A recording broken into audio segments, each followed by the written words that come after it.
வணக்கம், நான் தனலக்ஷ்மி. லாஸ்ட் செஷனில் நம்ம என்ன டிஸ்கஸ் பண்ணோம்? வைரஸில் பிளான்ட் அண்ட் ஹியூமன்ஸ்க்கு என்னென்ன டிசீஸ்லாம் அந்த வைரஸ் காஸ் பண்ணதை பார்த்தோம்.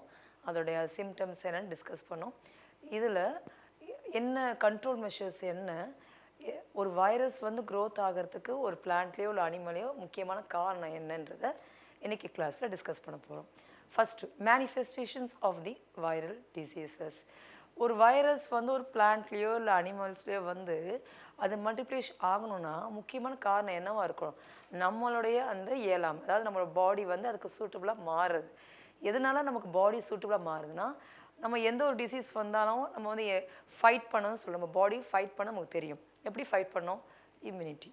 அப்போ ஒரு வைரஸ்க்கோ இல்லை பாக்டீரியாக்கோ ஃபஸ்ட்டு யாருன்னா அந்த பர்சன் ஏஜை பார்க்கும். அது வெதர் யங் ஏஜோ இல்லைனா ஒரு ஓல்ட் ஏஜோ, அவங்களுக்குலாம் என்ன ரொம்ப கம்மியாக இருக்கும்? இம்யூனிட்டி வந்து கொஞ்சம் கம்மியாக இருக்கும். அதாவது நோய் எதிர்ப்பு சக்தி கொஞ்சம் கம்மியாக இருக்கும். பட் கொஞ்சம் மெச்சூரான 18 or more then 20 like that அந்த மாதிரி இருக்கும் போது they have something level of what immunity power இருக்கும். ஸோ அப்போ என்னன்னா age and second general health. நார்மலாகவே வந்து பார்த்திங்கன்னா அவங்க வந்து அவங்களுக்கு ஒரு எந்த ஒரு டிசீஸ் வந்தாலும் தாங்கக்கூடிய தன்மை இல்லாமல் இருக்கலாம், இல்லை ஹெல்த்தி ஃபுட்டு சாப்பிடாமையும் இருந்திருக்கலாம். அப்போ என்ன அண்டர்ஸ்டாண்ட் பண்ணணும்னா, ஒரு பாடி, ஒரு ஏஜ் அண்ட் ஜென்ரல் ஹெல்த், உடலுடைய ஆரோக்கியமான நிலை மற்றும் அதோடைய எதிர்ப்பு திறன், அப்போது இம்யூனிட்டி, இதெல்லாம் தான் தீர்மானிக்குது ஒரு உயிரியானது, அதாவது நோய் தாக்கக்கூடிய உயிரி நம்மளோட உடம்புக்குள்ளே வருதுன்றது. நமக்கு மட்டும் இல்லை, இப்போ நீங்கள் எடுத்துக்கிட்டிங்கன்னா அதர் பிளான்ஸாக இருக்கட்டும், இல்லை கவ் இல்லை டாக், அது அனிமல்ஸாக இருக்கட்டும், எல்லா உயிரினத்துக்குமே இதுதான் அடிப்படையான ஒரு விஷயம். அப்புறம் dose of the infective virus. So manifestation viral disease முக்கியமான காரணம் யார்? நோய் யாருக்கு வருதோ அவங்களுடைய உடல்நிலை. இரண்டாவது அந்த வைரஸ் அது எவ்வளோ கேப்பபிலிட்டியாக இருக்குது, இன்ஃபெக்ஷன் பண்ணுற அளவுக்கு அந்த இன்ஃபெக்ஷியஸ் பார்ட்டிகல்ஸ் அந்த வைரஸில் இருக்கா, அதுவும் இரண்டாவது காரணம். ஸோ வைரல் இன்ஃபெக்ஷன் வந்து it is like an asymptomatic infection. பொதுவாக நம்ம பார்க்குறோம் பாக்டீரியா வைரஸ் நமக்கு நல்லா தெரியும், ஆனால் வைரஸ் வந்து உடனே தெரியாது. அது இன்ஃபெக்ஷன் ஆனதுக்கு it take times. So symptoms இல்லாமையே டிசீஸ் காஸ் பண்ணக்கூடியதாகவும் இருக்கும். அட் த மீன் டைம் சில டிசீஸ் வந்து பார்த்திங்கன்னா சிம்டம்ஸையும் காட்டும். So asymptomatic infection, benign disease, யார் லைஃப் த்ரெட்டனிங் டிசீஸ், எல்லாமே என்னவா? Virus, which makes a very important part in the cause disease to the humans as well as in the plants also. And what is the significance of the viruses? So இவ்வளோ நேரம் சொல்லிட்டு இருக்கோம் like பிளான்ட்டுக்கும் அனிமல்ஸுக்கும் disease cause பண்ணுதுன்னு சொல்கிறோம். But it's very important. Virus இல்லைன்னா நிறையா ரிசர்ச்க்கு நமக்கு இல்லைன்னு சொல்லலாம். அந்த அளவுக்கு வைரஸ் வந்து useful in the molecular research. Molecular ரிசர்ச்சுக்கு ரொம்ப ரொம்ப யூஸ் ஆகுது இந்த வைரஸ். எப்படி பார்த்தீங்கன்னா பயாலஜிக்கல் ரிசர்ச்சுக்கு வந்து ரொம்ப யூஸ் ஆகிறதுக்கு காரணம் அதோட சிம்பிளிஃபைடு ஸ்ட்ரக்சர், அதோட ஷேப்பு, அதாவது ஒரு வடிவம் வந்து ரொம்ப சின்னதாக இருக்கும். அது வந்து ரொம்ப ஈஸியாக இருக்குது நமக்கு. ரெண்டாவது வந்து பார்த்திங்கன்னா அதோடைய genetic material DNA, then what RNA, whether it's single strand or double standard.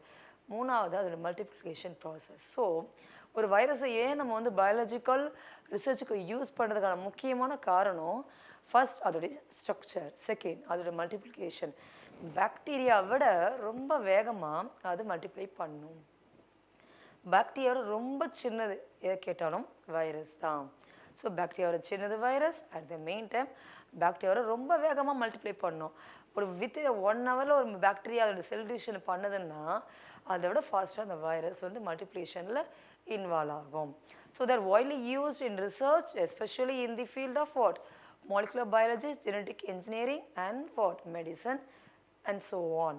So எதுக்காக சொல்கிறேன்னா மாலிகுலர் ரிசர்ச்க்கு மட்டும் இல்லை, நவடேஸ் உங்களுக்கே தெரியும் ஜெனட்டிக் இன்ஜினியரிங் இல்லாமல் எந்த ஒரு இண்டஸ்ட்ரியுமே கிடையாதுன்னு தெரியும். அதில் ஒரு முக்கியமான பங்கு வகிக்கிறது யாருன்னா இந்த virus. It is used as a like what vector. Okay, virus are used in eradicating harmful pests like insects. நமக்கு தெரியும் இன்செக்ட்ஸ் எல்லாம் வந்து என்னவா நோய் தரக்கூடியதாக இருக்குது. ஏன்னா எல்லா இன்செக்ட்ஸுமே நோய் தரக்கூடியது கிடையாது. சம் இன்செக்ட்ஸ் ஆர் வாட் நோய் தரக்கூடியதாக இருக்குது. அப்போது இந்த உலகத்தில் இருக்கிற அனிமல்ஸ்லேயே அதிகமாக உங்களுக்கு ஆக்குபை பண்ணி இருக்கிறதும் இன்செக்ட்ஸ் தான். ஏன்னா அதுதான் அதோடைய பாப்புலேஷன் அதிகமாக இருக்குது. At the mean time pollination முக்கியமானது யார்? இன்செக்ட்ஸ் தான். அந்த இன்செக்ட்ஸ் கண்டிப்பாக பிளான்ட்டுக்கு வேணும். பட் இதில் யூஸ்ஃபுல் இன்செக்ட்ஸ் இருக்குது, ஹார்ம்ஃபுல் இன்செக்ட்ஸ் இருக்குது. ஸோ ஹார்ம்ஃபுல் இன்செக்ட்ஸை இராடிகேட் பண்ணுறதுக்கு, அதாவது ஹார்ம்ஃபுல் இன்செக்ட்ஸை ரிமூவ் பண்ணுறதுக்கு நம்ம யாரை யூஸ் பண்ணுறோன்னா வைரஸை ஒரு வெக்டாராக யூஸ் பண்ணுறோம். Clear? So the used as a biological control programs. ஒரு விதத்தில் பயாலஜிக்கல் ரிசர்ச்க்கு யூஸ் பண்ணுறோம், ஜெனடிக் இன்ஜினியரிங்க்கு யூஸ் பண்ணுறோம், மெடிசனில் இண்டஸ்ட்ரியில் யூஸ் பண்ணுறோம், அண்ட் பெஸ்ட் கண்ட்ரோல் பண்ணுறதுக்கும் we are using this virus. And see, in industry viruses are used in preparation of serum and vaccines. Vaccine studies பண்ணுறதுக்கும் நம்ம யாரை யூஸ் பண்ணுறோம்? Virus. One thing, at the mean time virus என்ன பண்ணுதுன்னா, ஒரு bacteria தெரியும், most of the bacteria which live in the soil. ஏன்னா soil என்ரிச்மெண்ட்டுக்கு ஒரு சாயிலில் வந்து நியூட்ரியன்ஸ் அதிகமாக பண்ணணும். நார்மலி ஒரு பொட்டாசியம் அண்ட் பாஸ்பரஸ் எல்லாமே சாயிலில் இருந்தாலும் nitrogen in the form of gas ஸ்டேட்டில் இருக்குது. அது பிளான்ட் அப்படியே அப்டேக் பண்ண முடியாது, நைட்ரஜன் கேஸை. ஸோ அந்த நைட்ரஜன் கேஸை நைட்ரேட்டாக மாற்றணும், அப்போ தான் பிளான்ட் அப்டேக் பண்ணும். இந்த நைட்ரஜன் ஃபிக்ஸிங் பாக்டீரியா சாயில் இருக்குது பார்த்தீங்களா, அது எல்லாத்தையுமே உங்களுக்கு டெஸ்ட்ராய் பண்ணுறது யாருன்னா வைரஸ். ஸோ அக்ரிகல்ச்சரில் வந்து பேத்தஜிக் நேச்சர், அது ஒரு பேஜ் வைரஸ், அதாவது ஒரு பாக்டீரியாவை இன்ஃபெக்ட் பண்ணுது. அப்போ பாக்டீரியா இன்ஃபெக்ட் பண்ணிச்சு என்ன ஆகும்? அந்த பாக்டீரியா தான் நைட்ரஜன் கேஸை நைட்ரேட்டாக மாற்றி பிளான்ட்டுக்கு கொடுக்க போகுது. அப்போ அந்த பாக்டீரியாவே ரெடியூஸ் ஆகிடுச்சுன்னா என்ன ஆகும்? உங்களுக்கு பிளான்ட்டுக்கு நைட்ரஜன் கிடைக்காது. அப்போ என்ன, நார்மலி பிளான்ட்டோடைய டெவலப்மெண்ட் நடக்காது, அது க்ரோத் அண்ட் டெவலப்மெண்ட் நடக்காது. ஏன்னா சாயில் ஃபெர்டிலிட்டி குறைய ஆரம்பிச்சிருச்சு. காரணம் என்ன? அந்த பேஜ் வைரஸ், அதாவது டைரெக்டாக அது போய் அஃபெக்ட் பண்ணல, பட்டு பாக்டீரியா பேஜ் வைரஸ் சொல்லும் போது பாக்டீரியாவை இன்ஃபெக்ட் பண்ணி பிளான்ட்டுக்கு கிடைக்க வந்த நியூட்ரியன்ஸு கிடைக்காம தடுக்குது. So bacteria pages attack the nitrogen fixing bacteria of soil or responsible for reducing the fertility of soil. Very important. This is very important. It is not directly infect the plant, but it reduces the plant beneficial bacteria which involves in the nitrogen fixation, because nitrogen is very important for the amino acid synthesis in the plants. Okay, and so this is what you understand from the virus. If they ask question about from the virus, you have to remember one thing: what is structure, then what are the symptoms we can seen by the virus, and plant animals இதனால வர உங்களுக்கு disease cause பண்ணுறதுனால எவ்வளோ population, that means what, பிளான்ட்டுடைய cultivation எப்படி குறையுதுன்றதை பற்றி நம்ம டிஸ்கஸ் பண்ணியிருந்தோம். Now we are move on to what, bacteria. So you know very well, இந்த வேர்ல்டில் உயிரினங்கள் முதல்ல உருவான ஒரு உயிரினம் எதுன்னு சொல்லலாம்னா தட் இஸ் வாட், பாக்டீரியா தான். பாக்டீரியா ஒரு செல் உயிரி, otherwise called as what, unicellular organism. So evolution of this earth, முதல்ல இந்த எவல்யூஷன் ஆஃப் எர்த் உருவாச்சுன்னு நம்ம சொன்னால், of course land and then what, ocean. So ocean எப்போ சொல்லுவோம், எங்கெல்லாம் ஒரு பள்ளமான பகுதிகளெல்லாம் மழையினால் நிரப்பப்படுகிறதோ அந்த பகுதியை தான் என்னவா மாறுது, ஓஷன். ஸோ எதுக்காக ஒரு ஆர்கானிசம் வந்து ஓஷனில் வரணும்னா, what is the universal solvent that can able to carry all the metabolic activity. அப்போ என்ன ஆகுது, ஒரு ஓஷனில் தான் முதல்ல உங்களுக்கு proteins, nucleic acids and then what, like RNA, DNA, carbohydrates and fatty acids and glycerol. Everything is produced in the ocean. So remember, bacteria வந்து எப்படி formation நடந்ததுன்னா, இந்த எல்லா பயோமேக்ரோமாலிகுல்ஸ் எல்லாம் சர்டன் ஸ்டேஜில் உங்களுக்கு எல்லாம் ஒன்றா மீட் பண்ணுது. அப்படி மீட் பண்ணும் போது தான் ஒன்றா க்ரியேட் ஆகுது. லைக் வாட், பாக்டீரியா செல் வால் வருது, தென் பிளாஸ்மா மெம்பரேன் க்ரியேட் ஆகுது, and then what, nucleic acid.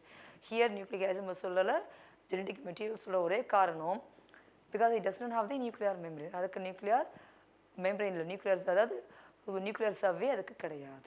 Clear? So bacteria அது எங்கே வேணாலும் வாழக்கூடிய ஒரு உயிரினம். It is a cosmopolitan organism. It can lives in the extreme condition.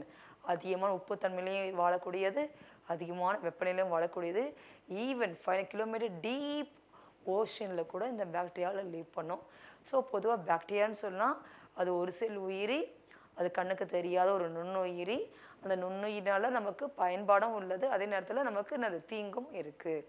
Most abundant bacteria in this earth நம்ம யாரை சொல்லணும்னு பார்த்தீங்கன்னா heterotrophic bacteria. Then what is exactly heterotrophic bacteria? You know one thing, heterotrophic bacteriaலாம் வந்து பார்த்தீங்கன்னா அதாவது ஃபுட்டை அதுவே prepare பண்ண முடியாது, உங்களுக்கு ஆல்ரெடி தெரியும். ஏன்னா autotrophic bacteria is what? An organism which can able to synthesize its own food, and that type of organisms are called autotrophic organism. Clear? தற்சார்பு உணவு முறை, அதாவது தனக்கு தானே தயாரித்து கொள்ளும். பிறச்சார்பு ஊட்டமுறை என்று சொன்னால் தன் உணவுக்காக பிற உயிரினத்தை சார்ந்து இருக்கும். ஸோ நீங்கள் என்ன ஞாபகத்துக்கு வச்சுக்கணும், what is autotrophic organism and what is heterotrophic organism. So இது எதுக்காக சொன்னா பேசிக்காக ஒரு பாக்டீரியா பற்றி ஒரு கிளியர் ஐடியா தெரிஞ்சிருக்கணும். பாக்டீரியா எங்கே ஃபஸ்ட் உருவாச்சுன்னா ஓஷனில் தான். முதல் உயிரினங்கள் எல்லாம் எங்கே உருவாச்சுன்னா ஓஷனில் தான். And then what are the milestones about bacteria? Bacteria முதல்ல உங்களுக்கு அந்த சொல்ல அந்த வார்த்தையை முதல்ல சொன்னது யாருன்னா that is what Ehrenberg. Okay, CG Ehrenberg. Please note down this here and the scientist name. I will tell you one by one. 1829, அதாவது 1829 சிஜி ஹெக்ரன்பெர்க் என்ற சயின்டிஸ்ட் தான் பாக்டீரியம் என்ற பெயரை முதல்ல கொடுத்தாரு. அண்ட் தென் 1884 கிறிஸ்டியன் கிராம் என்பவர் கிராம் சாயமேற்று முறை, அதாவது கிராம் ஸ்டெய்னிங் மெத்தட், கிறிஸ்டியன் கிராம்ன்ற சயின்டிஸ்ட் சொன்னார். ஆக்சுவலி அவரோட நேமே என்ன பண்ணிட்டாங்க, அந்த ப்ரொசீஜருக்கு பேராக வச்சுட்டாங்க, Gram staining method or Gram சாயமேற்று முறை. அது என்னன்றதை நம்ம நெக்ஸ்ட் பார்க்க போகிறோம். ஸோ 1923 டேவிட் ஹெச் பெர்ஜி, அவர் தான் பெர்ஜி கையேட்டின், அதாவது பெர்ஜி மேனுவல் என்ற ஒரு புத்தகத்தின் மூலமாக இந்த பாக்டீரியா பற்றின பல விஷயங்களை அந்த புத்தகத்தில் வெளிப்படுத்தியிருந்தார். ஸோ 1923 டேவிட் ஹெச் பெர்ஜி கையேட்டின், அதாவது பெர்ஜி மேனுவலை பற்றி பதிப்பை வெளியிட்டவர் யாருன்னா இந்த சயின்டிஸ்ட் தான். இது முக்கியமானது, இதை ஃபாலோ பண்ணதான் இப்போ நிறைய ரிசர்ச்சும் பண்ணிகிட்ருக்காங்க. அண்ட் தென் 1928 ஃப்ரெட்ரிக் கிரிஃப்த், ரொம்ப ரொம்ப முக்கியமான ஒரு சயின்டிஸ்ட், டிரான்ஸ்ஃபர்மேஷன் நடக்குதுன்ற ஒரு விஷயத்த ரொம்ப தெளிவாக உங்களுக்கு ஆராய்ச்சி மூலம் நிரூபணம் செஞ்ச ஒரு சயின்டிஸ்ட் யாருன்னா இந்த கிரிஃப்த் தான். The name is what? Frederick Griffith. 1927 ரொம்ப முக்கியமான ஒரு அறிவியல் அறிஞர். 1952 ஜோஸ்வா லெடர்பெர்க், இவர் தான் பிளாஸ்மிடை கண்டறிந்தார். ஸோ நீங்கள் ஞாபகத்துக்கு வச்சுருக்கும் போது இந்த எல்லா சயின்டிஸ்டும் ரொம்ப முக்கியமான ஞாபகத்துக்கு வச்சுக்கணும். ஏன்னா இந்த எல்லா அறிவியல் அறிஞரோட நேம்களும் ரொம்ப எக்ஸாமில் கேட்கக்கூடியதாக இருக்கும். And then so what I discuss here, milestone bacteriology, very important and very unique about the scientist. So இவரெல்லாம் நமக்கு பாக்டீரியா பற்றி தெரிஞ்சிருக்க வாய்ப்பே கிடையாது. ஏன்னா ஒரு லிவிங் செல்லை முதல்ல நுண்ணோக்கி மூலம் பார்த்தது யாருன்னா இவர் தான். அதாவது ராபர்ட் ப்ரவுன் நியூக்ளியஸை கண்டுபிடிச்சார், ராபர்ட் ஹூக் செல்லை கண்டுபிடிச்சாருன்னு சொல்கிறோம். பட் இவர் தான் முதல்ல லிவிங் செல்லை பார்த்தார். ராபர்ட் ஹூக் பார்த்தது டெட் செல், அதாவது பிளான்ட்டோடைய கேம்பின்னு சொல்லுவோம் பார்த்தீங்களா, கார்க்கு, அந்த கார்க் டெட் செல்லை பார்த்தது யாருன்னா ராபர்ட் ஹூக். பட் முதல்ல லிவிங் செல்லை பார்த்தது யாருன்னா ஆண்டன் வான் லியூவன்ஹாக் தான். இவர் தான் பாக்டீரியா செல்லையும் பார்த்தார். வெரி இம்பார்ட்டன்ட் ஆன ஒரு scientist, you have to remember it. பாக்டீரியங்கள் வந்து ஒரு தொல்லுட்கரு உயிர் வகையை சார்ந்தது, அதாவது யூனிசெல் ஆர்கானிசம். அது எல்லா இடத்துலையும் பரவி இருக்கக்கூடிய ஒரு நுண் உயிரி. நுண்ண அர்த்தம் ரொம்ப சின்னது, உயிரினா ரொம்ப சின்னதாக இருக்கக்கூட உயிரி. So what? Prokaryotic organism. Bacteria பற்றி படிக்கிற அந்த படிப்புக்கு இப்போ நம்ம பேர் கொடுக்குறோம் வாட்? பாக்டீரியா இயல், பாக்டீரியாலஜி. ஸோ இதை உங்களுக்கு ஜென்ரல் தான், அது உங்களுக்கு ஏற்கனவே தெரிஞ்சிருக்கும். Then what? ஃபர்ஸ்ட் டைம் இதை கண்டுபிடிச்ச சயின்டிஸ்ட் எந்த நாட்டை சேர்ந்தவர்? டச்சு விஞ்ஞானியான ஆண்டன் வான் லியூவன்ஹாக் 1676 உங்களுக்கு பாக்டீரியாவை கண்டுபிடிச்சார். அதனை வந்து அதுக்கு என்ன பேர் அவர் அழைச்சாருன்னா அனிமல்குல்ஸ் என்று அழைத்தார். யார்? ஆண்டன் வான் லியூவன்ஹாக். அண்ட் தென் ராபர்ட் கோக், ரொம்ப முக்கியமான ஒரு சயின்டிஸ்ட்டு. இவர் என்ன பண்ணார்னா, இவர் தான் கோமாரின் நோய், காலரா, காச நோய் போன்றவர்களுக்கான நோய்க்காரங்களை கண்டுபிடித்தது யாருன்னா இவர் தான். So Robert Heinrich Hermann Koch. See this slide. Robert Heinrich Hermann Koch Germany நாட்டை சேர்ந்த இவர் தான் ஒரு மருத்துவர். இவர் தான் நுண்ணுயிரியல் வல்லுநரும் ஆவார். இவர் மருத்துவர் மட்டும் இல்லை, ஒரு மைக்ரோபயாலஜிஸ்ட், நுண்ணுயிரியல் வல்லுநரும் ஆவார். இவர் தான் பாக்டீரியல் தோற்றுனராக கருதப்படுகிறார். பாக்டீரியலின் அதாவது பாக்டீரியாலஜி பற்றி படிக்கிறதுக்கான முக்கியமான ஒரு வழிவகுத்து கொடுத்த ஒரு அறிவியல் அறிஞர் யாருன்னா இந்த ராபர்ட் கோக் தான். இவர் கோமாரி நோய், காலரா, காச நோய் போன்றவர்களுக்கான நோய்க்காரங்களை கண்டுபிடித்தார். தொற்றுதல் என்னும் கருத்தை விளக்கிய பின்னர் சோதனை அடிப்படையில் நிரூபித்து காட்டினார். ரொம்ப முக்கியம். அவர் கருத்தை சொன்னது மட்டும் இல்லை, அதை ஒரு எக்ஸ்பெரிமெண்டலாக ப்ரூவ் பண்ணியும் காட்டினார். யாருன்னா ராபர்ட் கோக். ஸோ அந்த கோட்பாடுக்கு என்ன பேர் கொடுத்தாங்களா? கோக்கின் கோட்பாடுகள். ஸோ 1905 மருத்துவத்துக்கும் வாழ்வியலுக்கான ஒரு பிரிவில் இவருக்கு நோபல் பரிசும் வழங்கப்பட்டது. ஸோ ரொம்ப முக்கியமான ஒரு வேர்டு, இட்ஸ் வாட் பயாட்டிக்ஸ். நம்ம டெய்லி லைஃப்பில் அந்த வார்த்தையை நிறைய பார்த்துருப்போம். I think you know very well about that one. That is what like a probiotic, prebiotic, synbiotic, antibiotic. உங்களுக்கு தெரியும் ப்ரோபயாட்டிக் பற்றி தெரிஞ்சிருக்கும், ப்ரீபயாட்டிக் தெரியும், அந்த ஒரு ஆன்டிபயாட்டிக் பற்றி தெரியும். But you never heard about what synbiotic. So biotic சொல்லிட்டாலே நம்ம கண்ணை மூடிட்டு வர ஒரே வார்த்தை பாக்டீரியா, வேறு எதுவும் கிடையாது. அந்த பயாட்டிக்ன்ற வேர்டு ஸ்பெஷலி அதுக்கு நம்ம யாருக்காக போர்ட்ரேட் பண்ணுறோன்னா only for the bacteria. So bacteria வந்து it's like a friend. bacteria நம்ம இல்லைன்னு சொல்லலாம். அந்த மாதிரி அது இல்லை நமக்கு என்ன கிடையாதா? there is no evolution point of view first time photosynthesis நடக்கிறதுக்கு காரணம் யார்? பாக்டீரியா. எவல்யூஷன் ஒரு பிளான்ட் வந்தது எதுலேருந்து தான்? பாக்டீரியாவில் தான். வித்தவுட் பாக்டீரியாவில் நமக்கான இம்யூனிட்டி பவரும் கிடைக்காது. நம்மளுடைய இன்டென்ஸ் டைனில் இம்யூனிட்டி என்ஹான்ஸ் பண்ணுறதுக்கு பாக்டீரியா தேவைப்படுது. நம்மளுடைய மவுத்தில் பாக்டீரியா இருக்குது. எதுக்காக இருக்குன்னா ஹார்ம்ஃபுல் பாக்டீரியா வந்து நம்மளை இன்ஃபெக்ட் பண்ணாமல் இருக்குது. பாருங்கள், ஒரு useful bacteria another harmful bacteria kill பண்ணுறதுக்கு நமக்கு ஹெல்ப் பண்ண போகுது. So it's like a friendly. அதுக்கு நமக்கு டிசீஸே காஸ் பண்ணாலும் பாக்டீரியா இல்லாத ஒரு வாழ்க்கையை நம்ம நினச்சி கூட பார்க்கவே முடியாது. ஸோ டே டு லைஃப்பில் we are living with bacteria in our intestine region. Clear? It not only enhance the immunity power, but also it helps to destroy the harmful bacteria and even harmful virus also. Very important. Clear? And we move on to the first, that is for probiotics. What is exactly probiotics? அதாவது நம்ம daily லைஃப்பில் that viable microorganism given sufficient amount நம்ம கொடுக்குறோம். Like ஏ food மாதிரி நம்ம கொடுக்குறோம். நம்ம எங்கே ரீச் ஆகும்? அது இன்டெஸ்டைனுக்கு தான். What's the reason? Active form and exert a positive health effect. நம்ம ஆரோக்கியமாக இருக்கிறதுக்காக ஆக்டிவாக இருக்கிற அந்த பாக்டீரியா நம்மளுடைய குடல் பகுதியில் இன்டெஸ்டைன் நம்ம எடுத்து அனுப்புகிறோம். எப்படி? லைக் ஏ டெய்லி ஃபுட் ஹேபிட்ஸோடு நம்ம எடுத்துக்கிறோம். That is called as what? Probiotics. எதுக்காக எடுக்கிறோம்? நம்மளுடைய ஹெல்த்தி லைஃப்காக அந்த ப்ரோபயோட்டிக்ஸும் எடுக்கிறோம். And then prebiotics, a food source especially for the existing microbiome and for probiotics. Okay, a food source especially for the existing microbiome and for probiotics. And symbiotics ன்னு பார்த்தீங்கன்னா therapeutic மெத்தடில் நம்ம என்ன பண்ணுறோம்? ப்ரொடியூஸ் பண்ணுறோம். ப்ரீ அண்ட் ப்ரோபயோட்டிக்ஸ் ரெண்டுத்தையும் ஒன்றா சேர்த்து நம்ம தெரப்பட்டிக் முறையில் ப்ரொடியூஸ் பண்ணி அதை நம்ம பாடிக்கு யூஸ் பண்ணுறோம். பார்த்தீங்கன்னா லைக் ட்ரக்ஸோடு சேர்த்து. That is called as symbiotics. And then what? Antibiotics. Another bacteriaவோ இல்லை வைரஸையோ இல்லை ஃபங்கஸையோ கில் பண்ணுறதுக்கு நம்ம ஒரு பாக்டீரியா யூஸ் பண்ணுறோம்ல, that is what's antibiotics. Okay. And microbiome, bacteria live on outside as well as the inside of the human body. சரி, நமக்கு மட்டும் தான் இருக்கானா? கண்டிப்பாக இல்லை. உங்களுக்கு நல்லா தெரியும், கவுக்கு வந்து பார்த்தீங்கன்னா நீங்களாம் கேள்விப்பட்டிருக்கீங்களா? வாட் அகத்திக்கீரைன்னு கேள்விப்பட்டிருப்பீங்க. அந்த கீரையை வந்து பார்த்தீங்கன்னா ஹெவி, ரொம்ப ஹார்ட். அதோட செல்லுலோஸ் வந்து டிகிரேட் பண்ணுறது அவ்வளோ ஈஸி கிடையாது. ஸோ அதை டிகிரேட் பண்ணணும். ஸோ அந்த ருடிமெண்ட்டோடைய அதோட ருடிமெண்ட் கட் பகுதி, இன்டெஸ்டைன் பகுதியில் இருக்கிற அந்த பாக்டீரியா தான் ஹெல்ப் பண்ணுதா, அதுதான் செக்ரேட் பண்ணுது பர்டிகுலர் என்சைம்ஸ். அது செக்ரேட் என்சைம்ஸ்னால தான் அந்த பிளான்ட் அந்த கவு சாப்பிட்ற அந்த பிளான்ட் செல்வால் டிகிரேட் ஆகுதுன்றாங்க.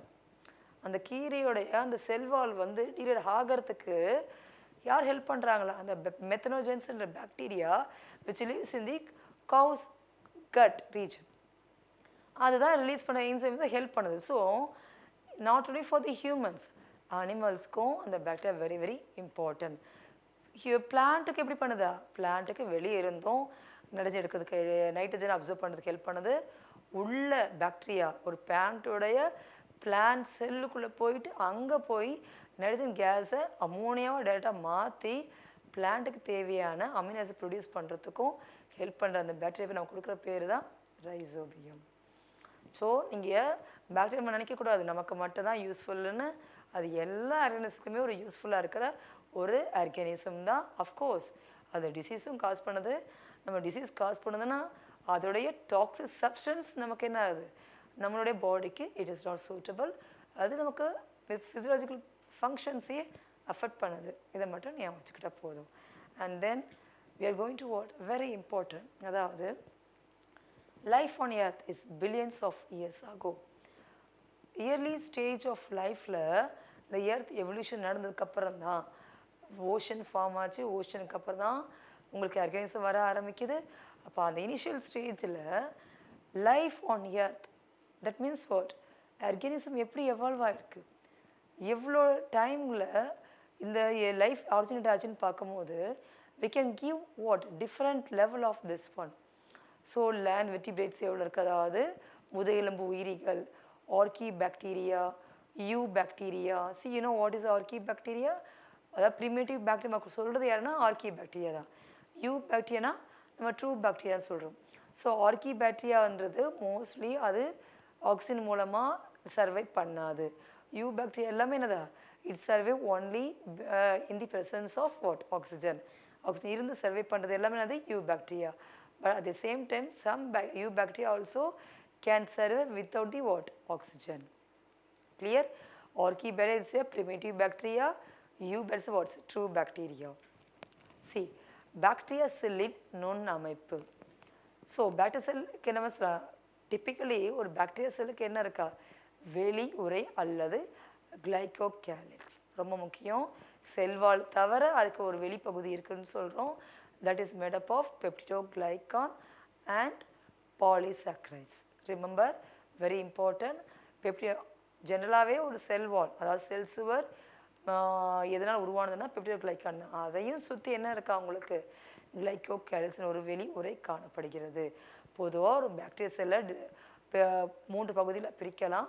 அந்த 3 பகுதிகள் என்னென்னா வெளியுறை அல்லது glycocalyx, outer coat or glycocalyx, cell wall அல்லது செல் சுவர், சைட்டோபிளாசம். ஸோ வெளி உறை அல்லது glycocalyx. What is you understand the glycocalyx? இந்த பிக்சரை பாருங்கள். ஸோ சில பாக்டீரியாக்கள் மட்டும்தான் வழுவழுப்பான தன்மை கொண்ட பாலிசாக்கரைடுகள்.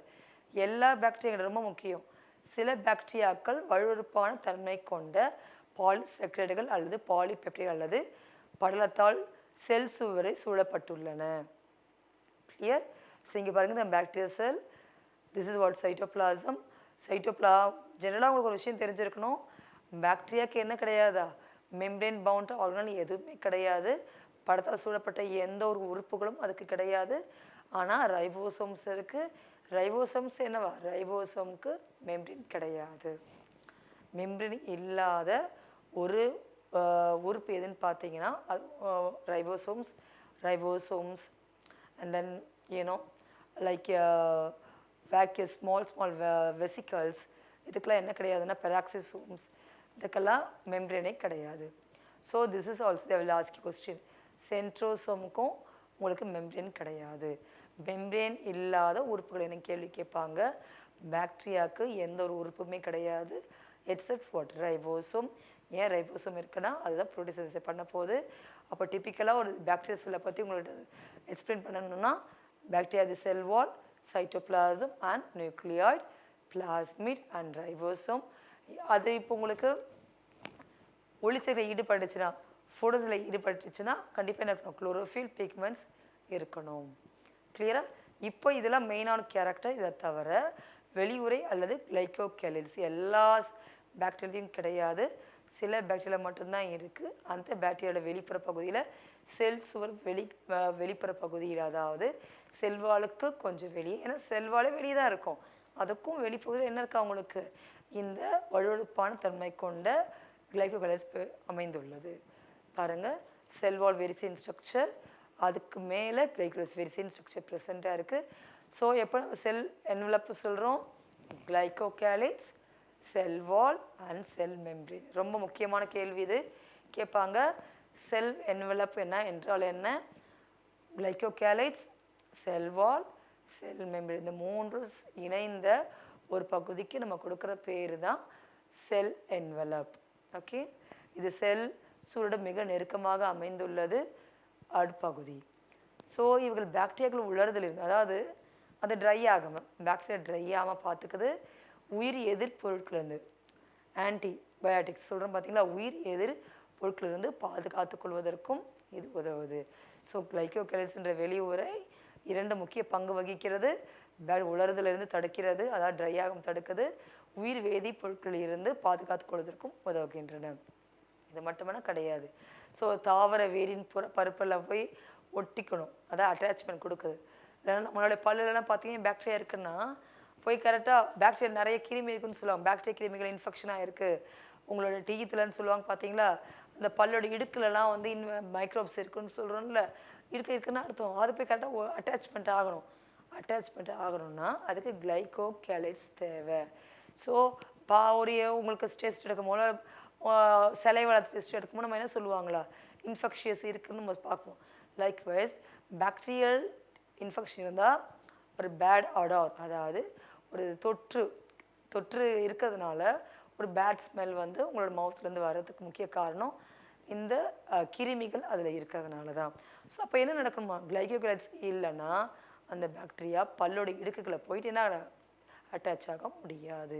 ஸோ வெளி உரையின் ஒட்டும் தன்மை, அப்போ அது வெறும் ட்ரை ஆகிறத தடுக்கலை, ட்ரை ஆக மட்டும் தடுக்கலை, உயிர் எதிர்ப்பொருளாக மட்டும் செயல்படலை, ஒட்டுத்தன்மை இருக்கிறதுனால தான் பாக்டீரியாக்கள் தாவர மற்றும் பற்களில் திசுக்களில் புறப்பரப்புகளில் எளிதாக ஒட்டிக்கொள்வதற்கு உதவுகிறது.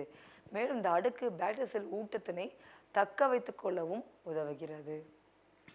ஸோ அதோட நியூட்ரியன்ஸ் எதுவுமே உங்களுக்கு என்ன ஆகாதா, வேஸ்ட் ஆகாமல் ப்ரொடக்ஷன் கொடுக்குறதும் யார் தானா, இந்த கிளைகோகேலிட்ஸ் உரை பகுதி. அன்சி ரொம்ப முக்கியம். இந்த டயக்ராம் பாருங்கள், general pattern of metabolism leading to the synthesize of bacterial cell from glucose. நான் உங்களுக்கு சொல்லிட்டு இருந்தேன்ல, ஒரு பாக்டீரியா செல் வந்து உருவாகுன்றது ரொம்ப சுலபமான ஒரு விஷயம் இல்லைன்னு தெரியும். அதுக்கு அமினோ ஆசிட்ஸ் வேணும், கிளைகோப்ரோட்டீன்ஸ் வேணும், அண்ட் தென் டிஎன்ஏ, ஆர்என்ஏ, ரைபோசம்ஸ் எல்லாமே தேவை. ஒரு டிப்பிக்கல் பாக்டீரியல் செல்வால் வரணும்னா கண்டிப்பாக அது எல்லாமே தேவை. அப்போ எந்தெந்த நியூட்ரியன்ஸ்லேருந்து எந்தெந்த பகுதிகள் உருவாக போகுது, ஒரு பாக்டீரியோட வெளிப்பகுதியில் என்ன இருக்குது, செல்வால். அப்போ அந்த பாக்டீரியா மூவ் ஆகணுமா இல்லையா, எல்லா பாக்டீரியாவும் மூவ் ஆக போகிறதில்ல. சம் பாக்டீரியாவில் என்ன கிடையாதா, ஃப்ளஜெல்லா இல்லை, சம் பாக்டீரியா இருக்க ஃப்ளஜெல்லா இருக்குது. ஸோ ஃப்ளஜெல்லா இருந்ததுன்னா மூமெண்ட் கொடுக்கும், ஃப்ளஜெல்லாம் மூமெண்ட் இல்லை. அப்போது பாக்டீரியாவோட செல்லோட மூவ்மெண்ட்டுக்கு மேலே ஹெல்ப் பண்ணுறது யார், ஃப்ளஜெல்லா. அப்போ அந்த ஃப்ளஜெல்லா எந்த ஃபுட்டை யூஸ் பண்ணி அந்த ஃப்ளஜெல்லா அரைஸ் ஆகுது, எந்த ஃபுட்டு சிந்தசைஸில் இருந்து எனக்கு என்வலப் வருது, எந்த ஃபுட் மாலிகூல்ஸை பயோ மாலிகூல்ஸை யூஸ் பண்ணி பைலி அரைஸ் ஆகுது, எந்த ஃபுட் மாலிகூல்ஸை யூஸ் பண்ணி சைட்டோசல், இப்படி லைக் இன்க்ளூஷன் பகுதியாக இருக்கட்டும், இல்லை உரை பகுதியாக இருக்கட்டும், இல்லைனா பைலியாக இருக்கட்டும், இல்லை சைட்டோபிளாசம், பாலிரைபோசமாக இருக்கட்டும், இல்லைனா நியூக்ளியஸ், இப்படி ஒரு பாக்டீரியா செல் உருவாக்கத்திற்கான எல்லா பகுதி பொருட்களுமே ஒரு பயோ மாலிகூல்ஸ் உயிரிய மூலக்கூறுகள் தான் உருவாக போகுது. அது எடுத்தோடனே முதல் ஸ்டெப்பில் உருவாக முடியாது. அந்த ப்ராசஸ் தான் நம்ம இங்கே பார்க்க போகிறோம். ரொம்ப முக்கியமான ஒரு ப்ராசஸ். கிளியர்? இங்கே பாருங்கள், இந்த ஃபர்ஸ்ட் ஸ்டெப் பாருங்கள், என்ட்ரி ரியாக்ஷன். இந்த என்ட்ரி ரியாக்ஷன் என்னன்னு பார்த்தீங்கன்னா பாஸ்பேட்.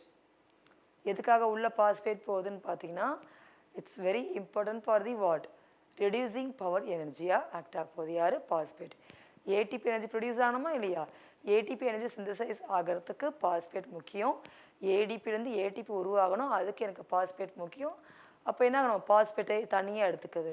சரி, remember entry reaction first entry ஆகணும். யாரெல்லாம் ஒரு பாக்டீரியாஸ்குள்ளே போய் ஒரு நியூ பாக்டீரியா செல் உருவாகணும்னா கண்டிப்பாக இது எல்லாமே அந்த பாக்டீரியா செல்லுக்குள்ளே போகணும்.